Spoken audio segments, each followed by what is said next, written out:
আজকের তৃতীয় বিষয়ের আলোচনা বিদআত। এ পর্যায়ে বিদআত সম্বন্ধে আজকে পঞ্চম পর্বের আলোচনা করবেন কুমিল্লা মধ্যম আশ্রামপুর জামে মসজিদের সম্মানিত খতিব, দারুল উলুম আহসানিয়া কামিল মাদ্রাসার সম্মানিত সহকারী অধ্যাপক, বিশিষ্ট আলেমদ্বীন মাওলানা মুহাম্মদ আবুল বাশার। আলোচনা শুরু করার জন্য অনুরোধ জানাচ্ছি।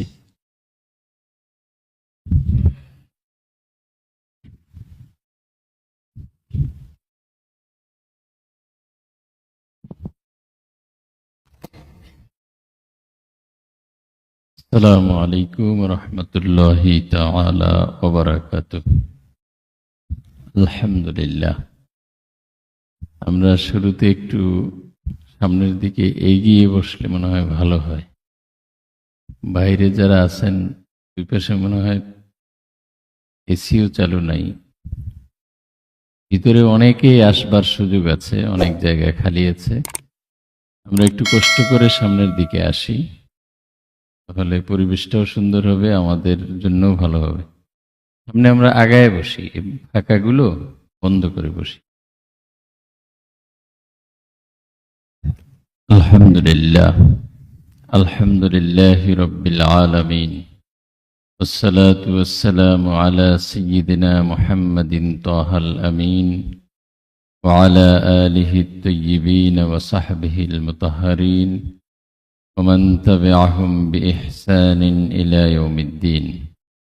أما بعد فقد قال الله جل وعلا في كلامه المجيد وفي فرقانه القديم في شان حبيبه مخبرا وآمرا: إن الله وملائكته يصلون على النبي يا أيها الذين آمنوا صلوا عليه وسلموا تسليما اللهم صل على مولانا محمد وعلى آل سيدنا محمد سيد الكونين والثقلين والفريقين من عرب ومن عجم. اللهم صل على سيدنا مولانا محمد وعلى آل سيدنا، فإنه شمس فضل هم كواكبها يظهرن أنوارها للناس في الظلم. اللهم صل على مولانا محمد وعلى آل سيدنا. مولاي صل وسلم دائما أبدا على حبيبك خير الخلق كلهم. معزز محترم واجب الاحترام شيخنا المكرم ومرشدنا المعظم حفظه الله। উপস্থিত সম্মানিত উলামায়ে কেরাম, সম্মানিত সালেক ভাইগণ, মহান আল্লাহ জুল জালালের অসীম দরবারে অসংখ্য অগণিত শুকরিয়া, প্রশংসা এবং সুজুদ পেশ করি। তিনি আমাদেরকে কুল কায়নাতের সর্বশ্রেষ্ঠ আয়োজন আল্লাহর হাবিব সাল্লাল্লাহু আলাইহি সাল্লামের শুভাগমন উপলক্ষে আয়োজিত তাজকিয়া ফাউন্ডেশন কর্তৃক 12 দিন ব্যাপী মোবারক মজলিসের পঞ্চম দিবসে হাজির হওয়ার তৌফিক ইনায়াত করেছেন। এজন্য কালিমাতুশ শুকর পাঠ করছি, আলহামদুলিল্লাহ।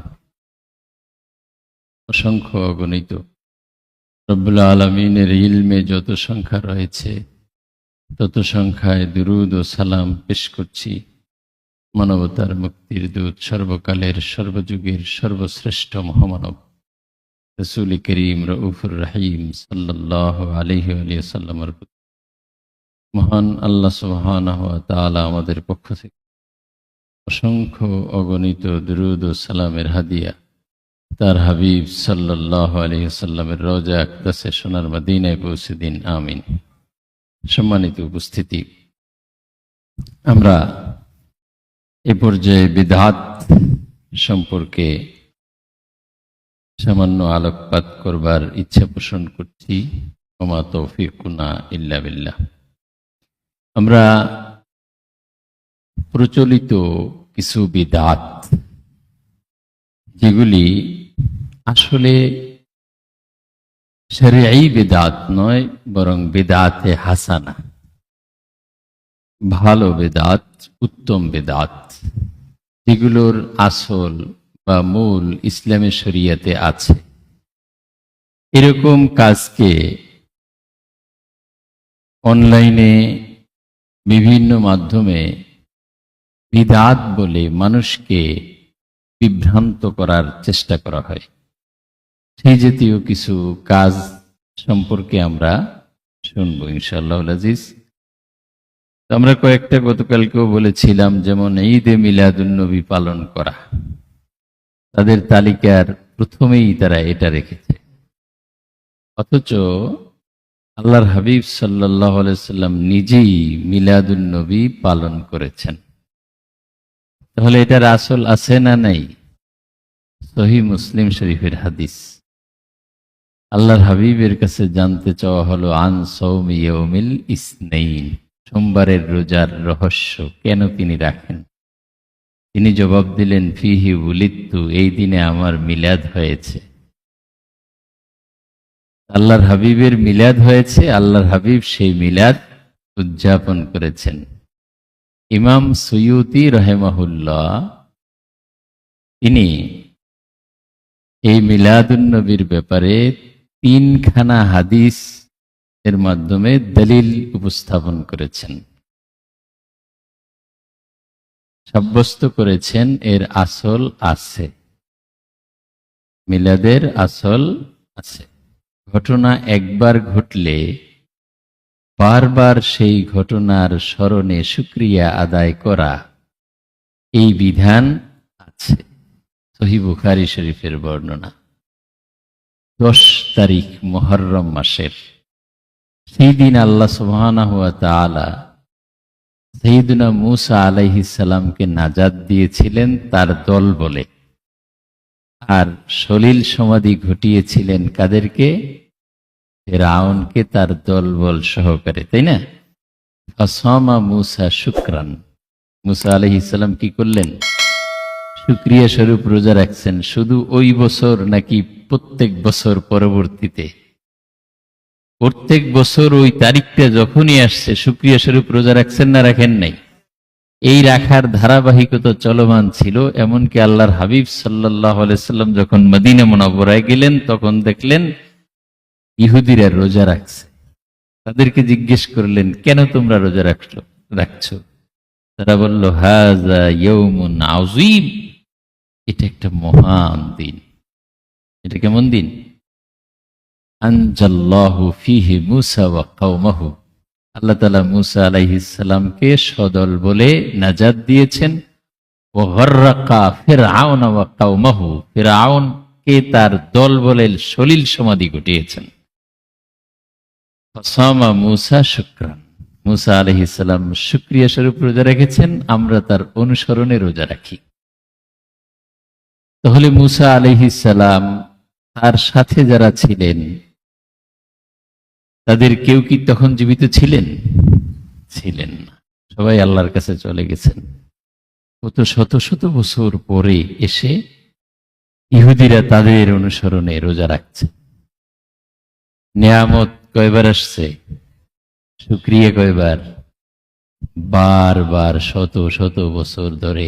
এখনো আমরা সেই মুসা আলাইহিস সালামের সেই নিয়ামতের শুকরিয়া স্বরূপ 10 তারিখে রোজা রাখি কিনা? আল্লাহর হাবিব বললেন, নাহনু আহাক্কু ওয়া আউলা বিমুসা মিনকুম, তোমাদের চেয়ে আমার হক মুসার ব্যাপারে আরো বেশি, তোমাদের চেয়ে আমি তার আরো কাছে। তিনিও রসুল, আমিও রসুল। তিনি নিজে রোজা রাখলেন, উম্মতকে রোজা রাখতে বললেন।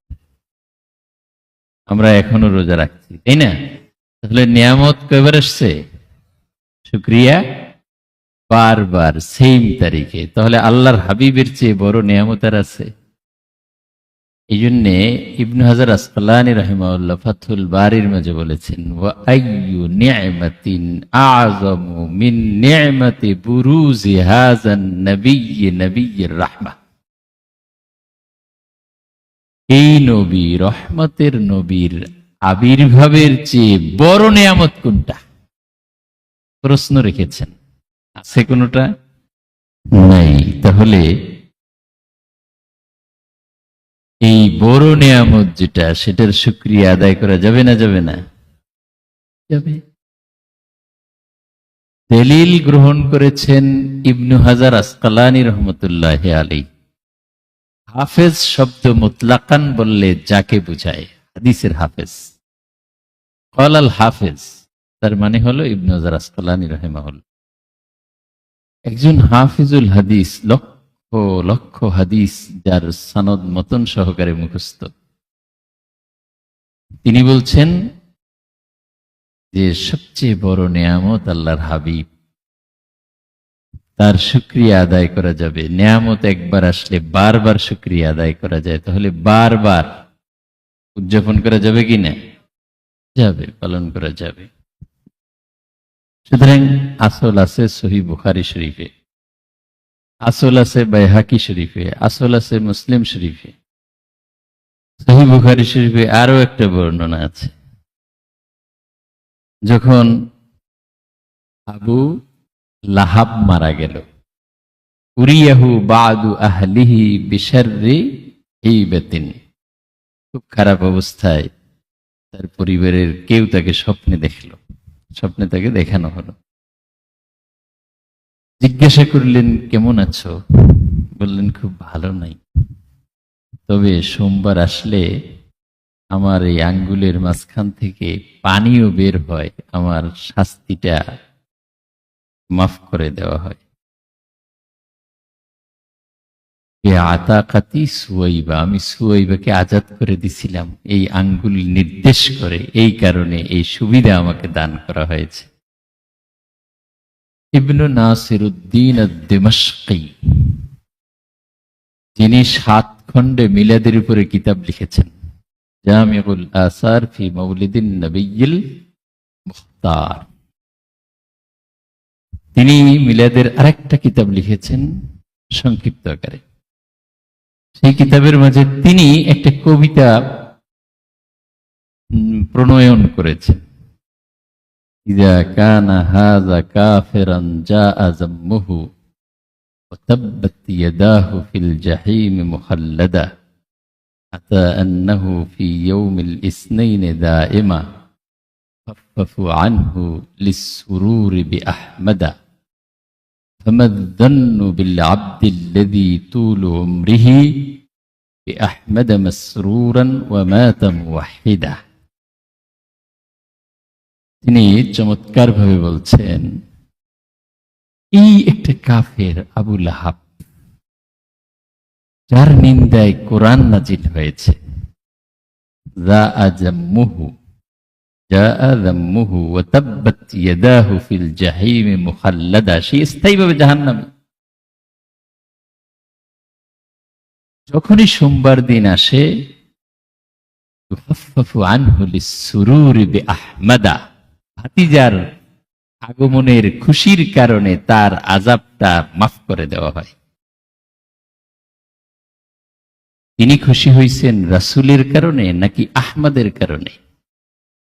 আহমদ আসছে, ভাতিজা হয়েছে, ভাতিজার খুশি। রাসূল আসছেন, রাসূলকে বিশ্বাস করছেন, এই খুশি।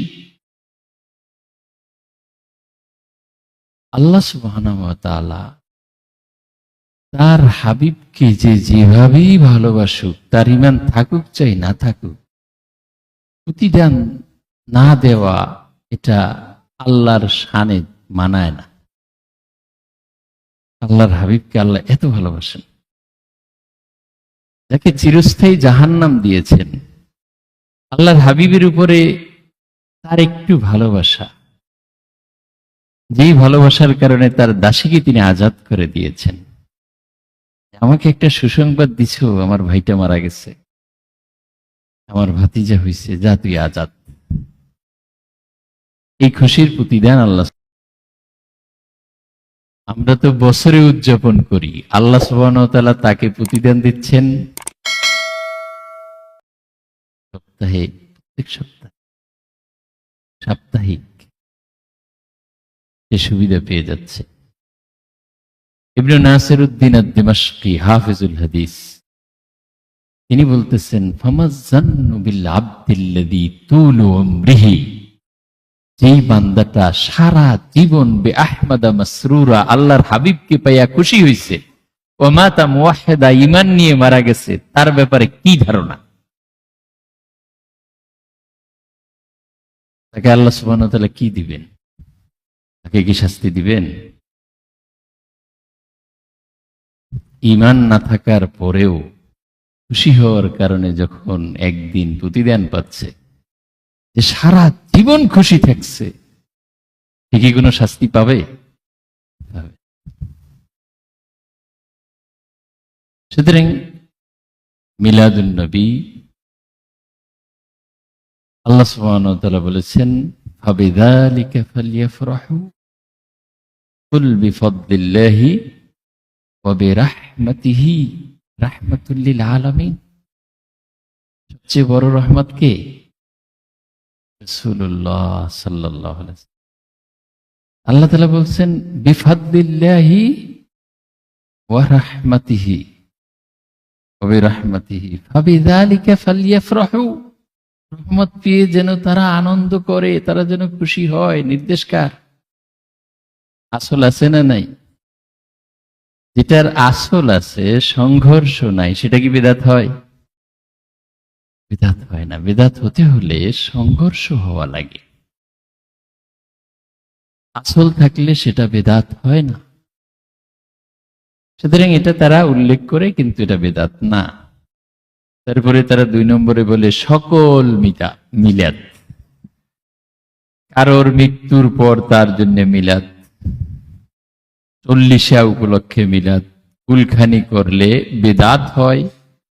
আর দিন নির্দিষ্ট করে, যেমন 40 মরার 40 দিন পর করা হয়, এমন দিন নির্দিষ্ট করে করলে শিরক এবং বিদআত দুটিই হবে। দিন নির্ধারিত করলে শিরকও হবে, বিদআতও হবে।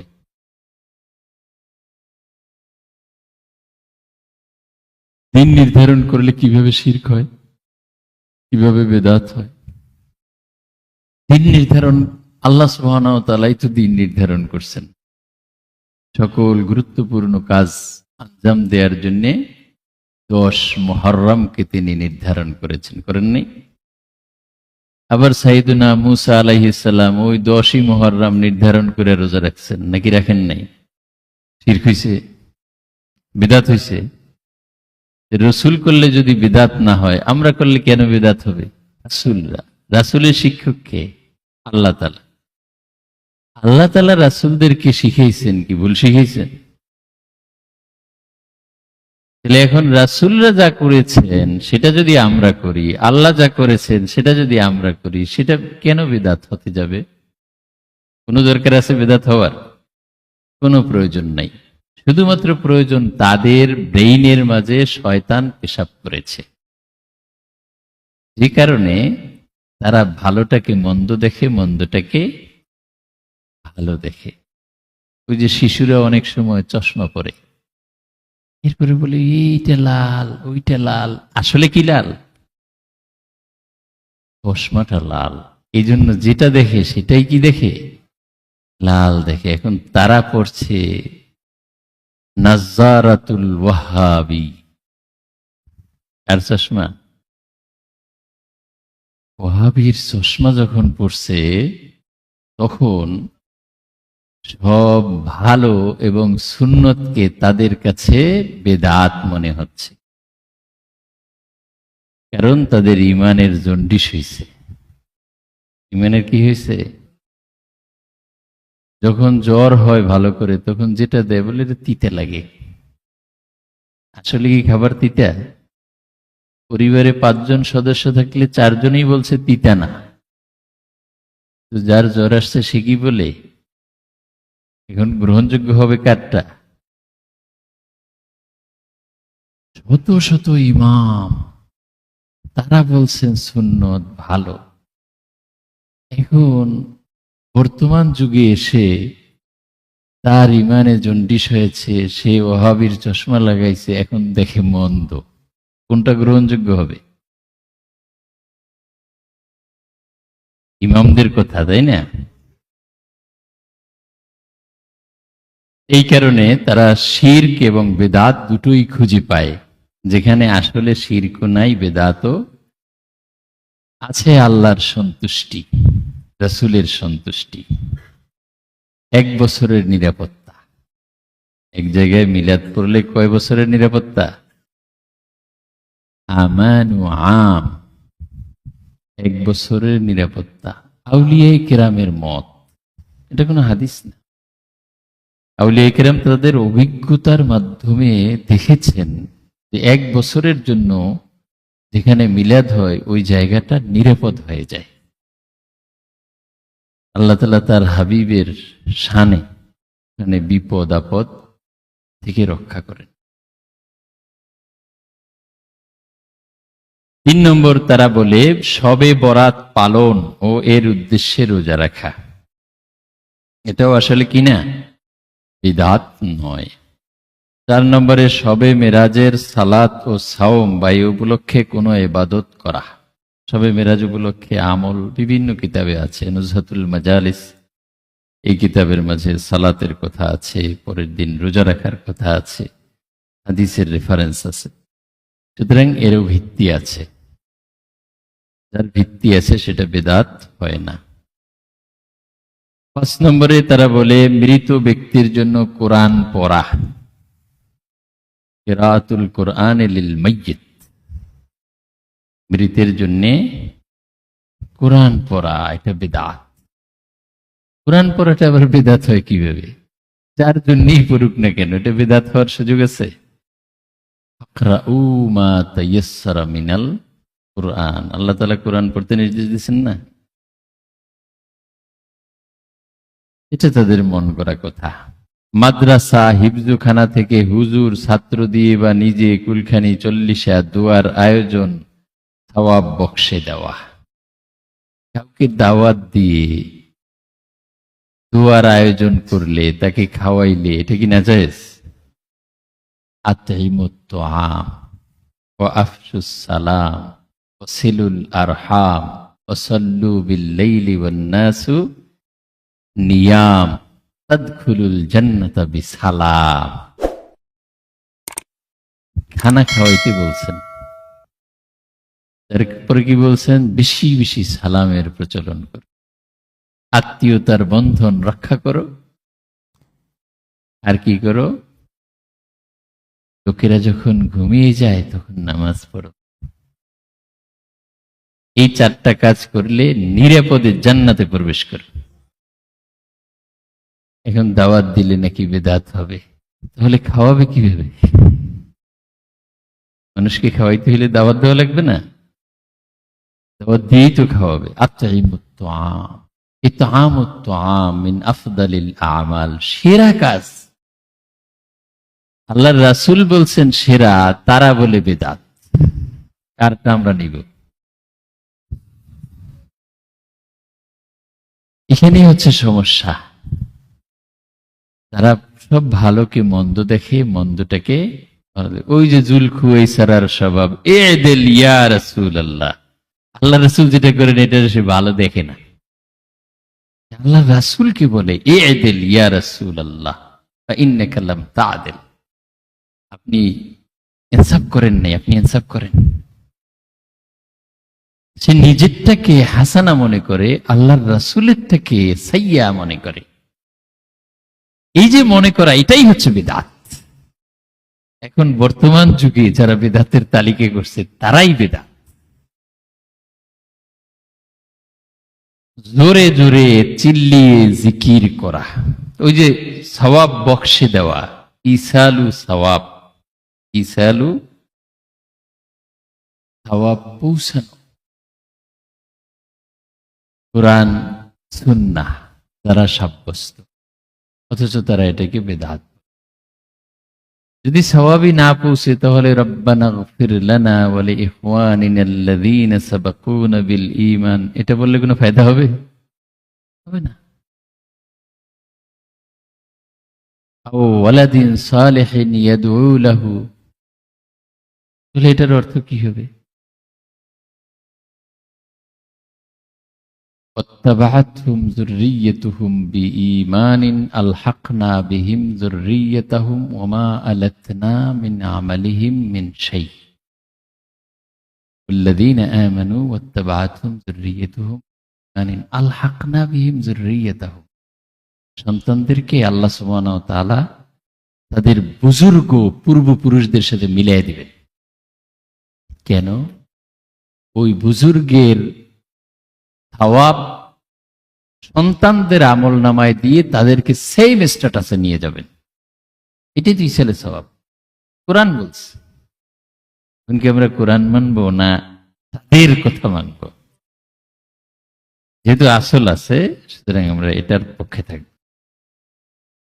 জোরে জোরে জিকির করা মানে জলি জিকির করা। জলি জিকির জায়েজ না না জায়েজ?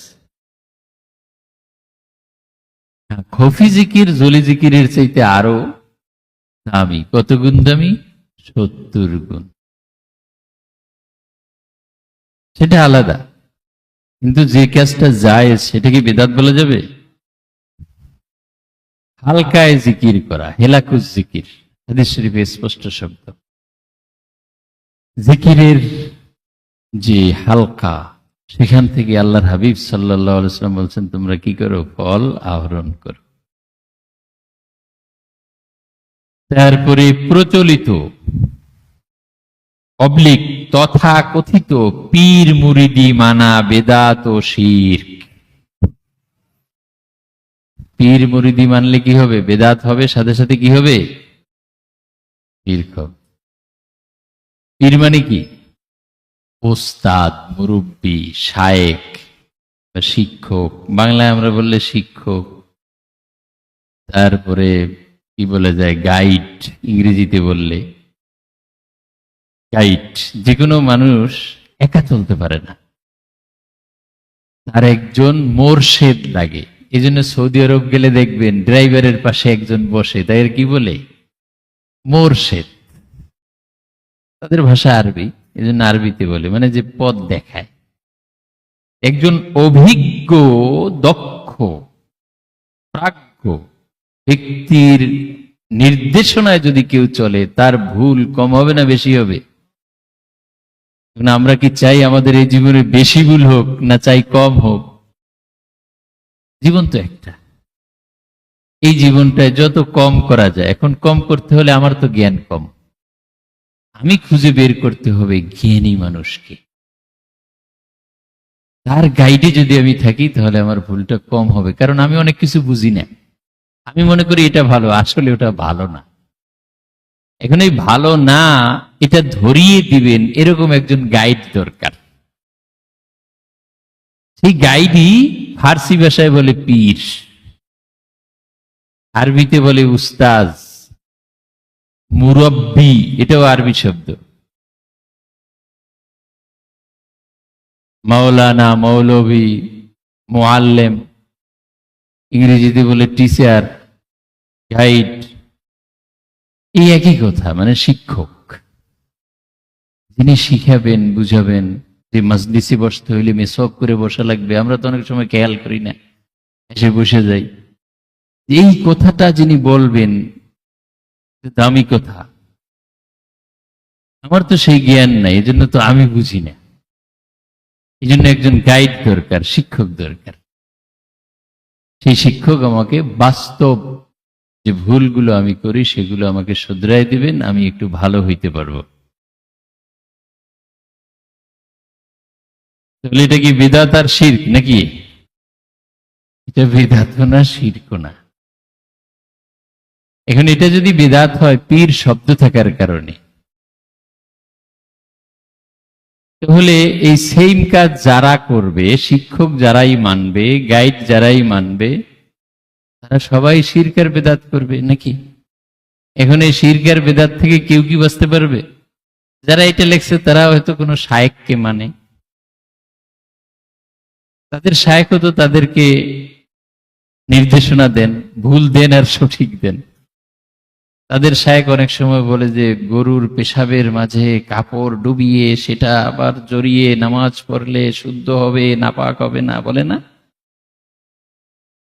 এরকম তাদের শায়েখ তাদেরকে নির্দেশনা তো দেয়, ভালো দিকের মন্দ দিক। তাহলে নির্দেশনা মানলেই যদি শিরক আর বিদআত হয়, তাহলে তাদেরটা মানলে শিরক বিদআত হবে না? হওয়ার তো কথা, ইনসাফের দাবি। যদি তাদেরটা না হয় আর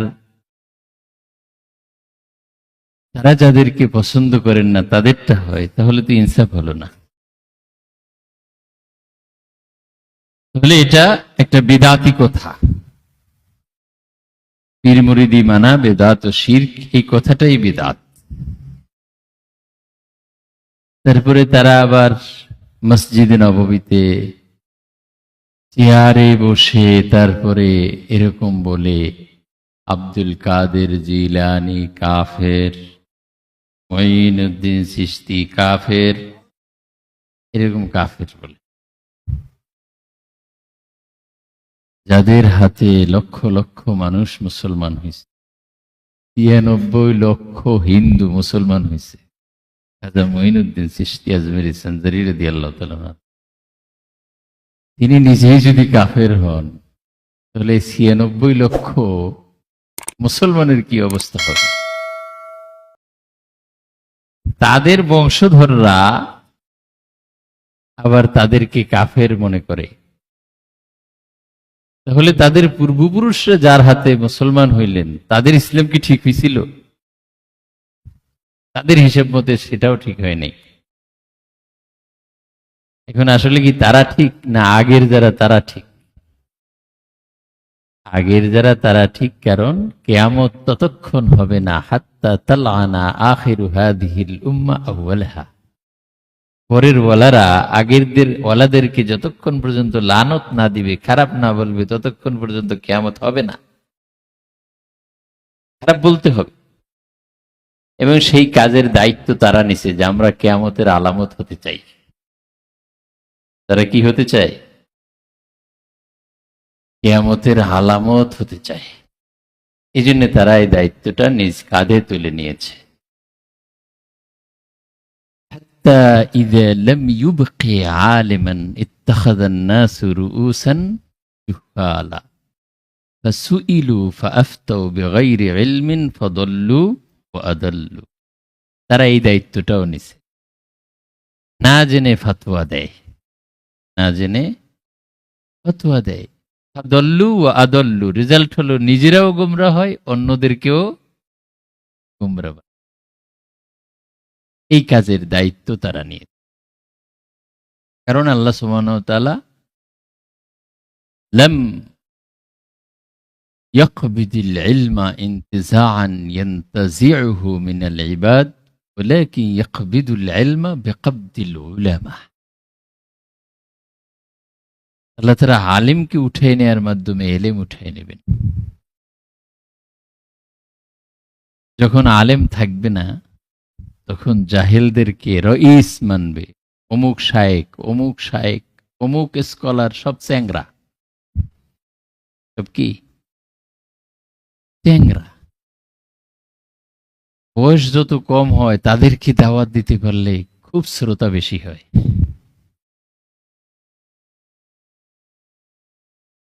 সুফাহাউল আহলাম,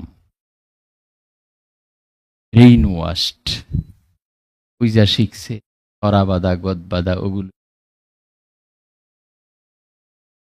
মুরব্বীরা যা শিখিয়ে দিছে তাই বলে।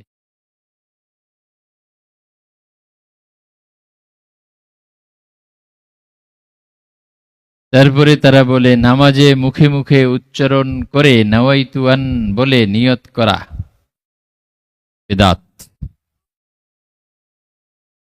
তাই নিয়ত মনে মনে করাই সুন্নত, কোনো নির্দিষ্ট শব্দ বলে নিয়ত করা যাবে না। আর ওলামায়ে কেরাম বলেছেন নিয়ত করা কি, নাওয়াইতুয়ান বলে নিয়ত করা মুস্তাহাব, ফরজ না। মানে মুখে উচ্চারণ করা, নিয়তটাকে মুখে নিয়ত করা ফরজ। এই নিয়ত মানে কি, কলবের মাধ্যমে, যে আপনি উজু করতে গেছেন, নামাজ পড়বেন এই উদ্দেশ্যে, এই আপনি উজু করতে গেছেন তখন নিয়ত হয়েছে না, উদ্দেশ্য। নিয়ত মানে উদ্দেশ্য। ইন্নামাল আমালু বিন নিয়াত, নিয়ত অনুযায়ী কার্য সংগঠিত হয়। কার্যের শুদ্ধাশুদ্ধি নির্ভর করে, কার্যের ফলাফল নির্ভর করে নিয়তের উপরে। উদ্দেশ্য,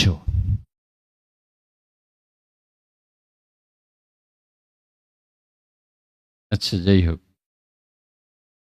তাহলে মনে যে নিয়তটা অন্তরে, ওইটা হচ্ছে ফরজ। আর মুখে বলা নাওয়াইতু আন আসুমা গাদাম মিন শাহরে রামাদানা, এরকম বলি না আমরা, এটা কি মুস্তাহাব। কারণ ওইভাবে মুখে বললে তখন মনোযোগটা ওইদিকে যায়। নাওয়াইতু আন উসাল্লি লিল্লাহি তাআলা রাকাতাই সালাতিল ফজরে, এভাবে বললে কি হবে, মুস্তাহাব। যদি কেউ এভাবে মুখে না বলে তার নামাজ হবে নাকি হবে না, নামাজ হয়ে যায়, মুস্তাহাব তরক করছে, সমস্যা। কিন্তু মুস্তাহাবকে বেদাত বলা, এটা কি জায়েজ, ঠিক হবে। জায়েজ একটা মুস্তাহাব, একটা ভালোকে আপনি মন্দ বলতে পারেন না, খারাপ বলতে পারেন না, অন্যায় পাপ এটা বলতে পারেন না। আপনি না করলে অসুবিধে নেই, কিন্তু পাপ বলবার অধিকার নেই। 10 নম্বরে, প্রস্রাবের পর ঢিলাকুলুক নিয়ে 40 কদম হাঁটা, কাশি দেয়া, উঠা বসা করা, হাঁটাহাঁটি করা ইত্যাদি নির্লজ্জতা। হ্যাঁ, জনসম্মুখে যদি এরকম করে তাহলে সেখানে নির্লজ্জতার বিষয় থাকতে পারে, কিন্তু গোপনে ভিতরে পবিত্রতা অর্জন করবার নিমিত্তে উঠা বসা যদি করা লাগে, একটু হাঁটাচলা করা লাগে, ইতমিনান আসা পর্যন্ত। সবার জন্য একরকম না, কারো বয়স বেশি হয়ে গেলে তার একটু সময় বেশি লাগতে পারে, কারো বয়স একটু কম থাকলে তার সময় কম লাগতে পারে। ইতমিনান আসা পর্যন্ত।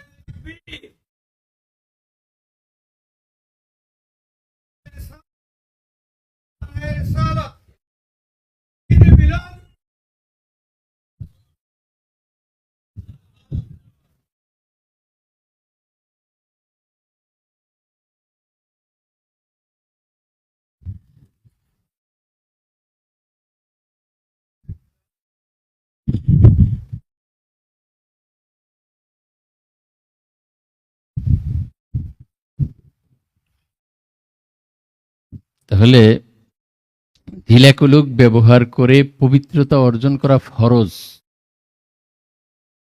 পবিত্রতা অর্জনের জন্য যদি ঢিলাকুলুক ব্যবহার ছাড়া পবিত্রতা অর্জন করা না যায়, তাহলে ঢিলাকুলুক ব্যবহার করাও ফরজ। আসল হলো পবিত্রতা। পবিত্রতা অর্জন করতে যা যা লাগবে, পবিত্রতা অর্জন করার পরে ঢিলাকুলুক ব্যবহার করে, এরপরে সাহাবায়ে কেরাম পানি ব্যবহার করা শুরু করছেন।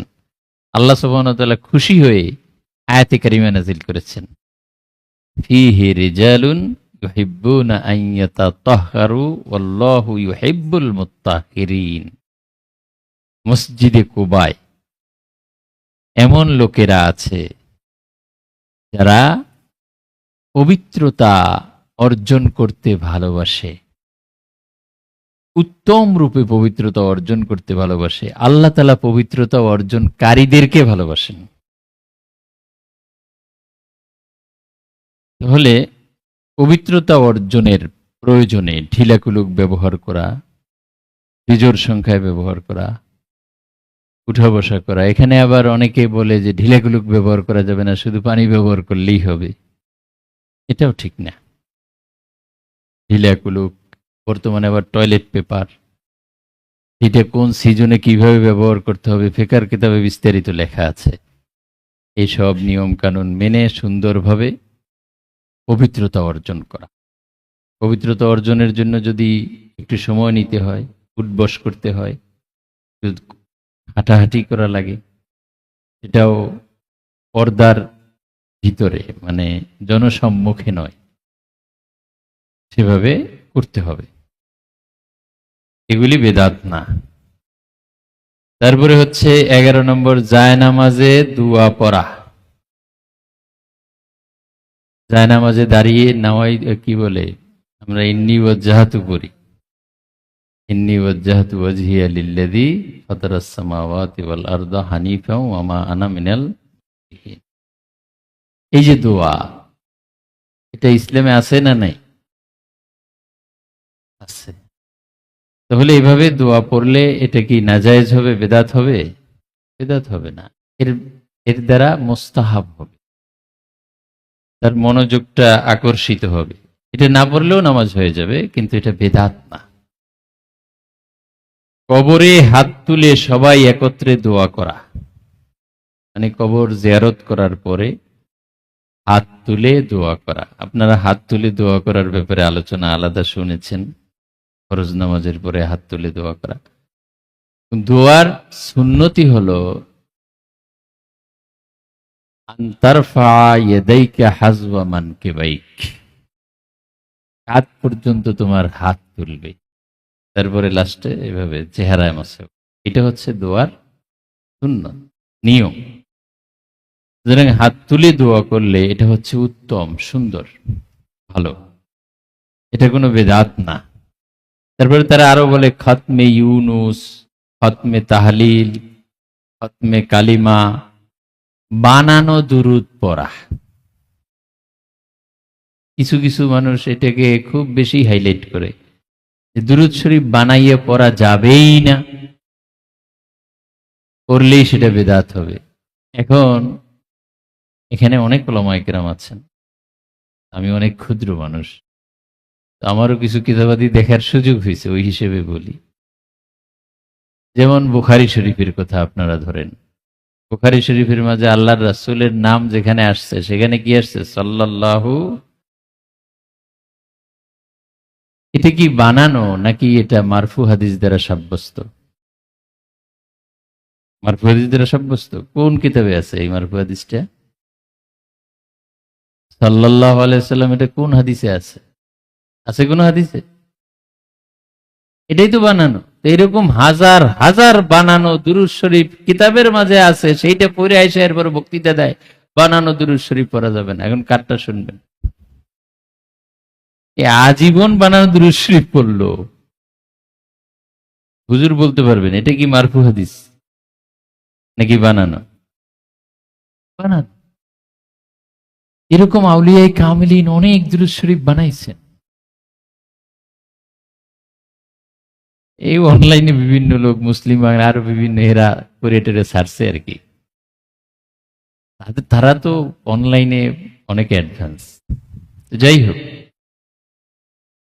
বানানো দোয়া, বানানো দুরুদ, এগুলি যদি খারাপ হইতো, আমরা তাবরানী শরীফের হাদিসে দেখছি আল্লাহর হাবিব সাল্লাল্লাহু আলাইহি ওয়াসাল্লাম নামাজের মাঝে একজনকে আল্লাহর প্রশংসা করতে শুনে কি করেছেন? স্বর্ণ হাদিয়া দিছেন, তাই না?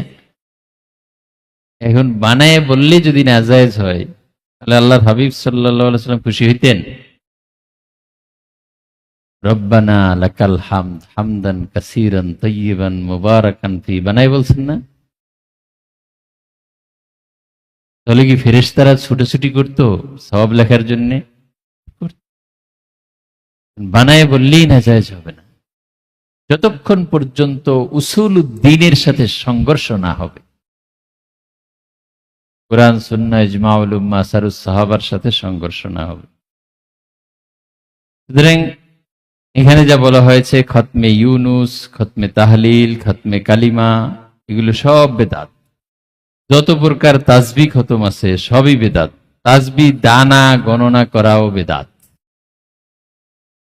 আসলে এর কোনোটাই বেদাত না, সবগুলো বেদাতে হাসানা, ভালো, উত্তম। 130 ফরজ মানা, এখন বিভিন্ন ফরজ হিসেব করে যদি 130 ফরজ হয়, মানতে কি দোষ আছে? ইলমে তাসাউফ বা সুফিবাদ মানা, সুফিবাদ মানা যাবে না? তাহলে এই 1000 বছরের উপরে 1500 বছর পর্যন্ত এই যে সিলসিলা আউলিয়া কামিলিনের সবই বাদ হয়ে যাবে। হাত্তা তালানা আখিরু হাদিহিল উম্মতি আউওয়ালাহা, পরবর্তীরা আগেরদেরকে লানত করা ছাড়া কিয়ামত হবে না। এগুলি সব কিয়ামতের আলামত। জন্মদিন, মৃত্যুদিন, মা বাবা দিবস, বিবাহ বার্ষিকী, ভ্যালেন্টাইন ডে, স্বাধীনতা দিবস, বিজয় দিবস, পয়লা বৈশাখ ইত্যাদি দিবস পালন করা, কোনো দিবসই পালন করা যাবে না। তাহলে মুসা আলাইহিস সালাম যে 10ই মুহররম পালন করছেন, রোজা রাখছেন, করা যাবে না। আল্লাহ হাবিব সাল্লাল্লাহু আলাইহি সাল্লাম ফিহি উলিদতু বলে তার মিলাদের দিবস পালন করছেন, করা যাবে না। আল্লাহকে খোদা বলা, খোদা হলো ফার্সি ভাষায় বলে। এরকম 200 বেদাতের তারা তালিকা করেছে, এর মাঝে 90%-এর উপরেই বেদাত না বা বেদাতে হাসানা, উত্তম। প্রত্যেকটার আসল ইসলামী শরীয়তে আছে। সুতরাং এগুলো আমরা যখন দেখব, ঢালাওভাবে সবগুলোকে আমরা বিশ্বাস করব না। বিশ্বাস করলেই আমরা বিপদে পতিত হব। সর্বশেষ কথা হলো বেদাত সম্পর্কে, যে আল্লাহর রাসূল করেন নাই, না করাটা হারাম হওয়াকে আবশ্যক করে না, এটা একটা মূলনীতি। আর একটা মূলনীতি হলো আসলুল আশিয়া লেবাহা। আর একটা মূলনীতি হলো মান আহদাসা ফি আমরিনা হাযা মা লাইসা মিনহু, ইহদাস হওয়ার পরে আবার লাইসা মিনহু হওয়া লাগবে। শরীয়তের সাথে সাংঘর্ষিক হতে হবে, শরীয়তের বাইরের কিছু হতে হবে। শরীয়তের সাথে যখন অনুকূল হবে, মা মিনহু ফালাইসা বিদআহ, সেটা কখনো বেদাত হবে না, শরঈ বিদাত হবে না। সেটা হলে লুগাবি বিদাত হবে অথবা বিদাতে হাসানা হবে। আল্লাহ সুবহানাহু ওয়া তাআলা আমাদেরকে বাতিল পন্থীদের বেদাত নামক যেই বর্ষি তারা ফেলেছে, সেই বর্ষি থেকে আত্মরক্ষা করার তৌফিক এনায়েত করুন, আমিন। আসসালামু আলাইকুম ওয়া রাহমাতুল্লাহি ওয়া বারাকাতুহু।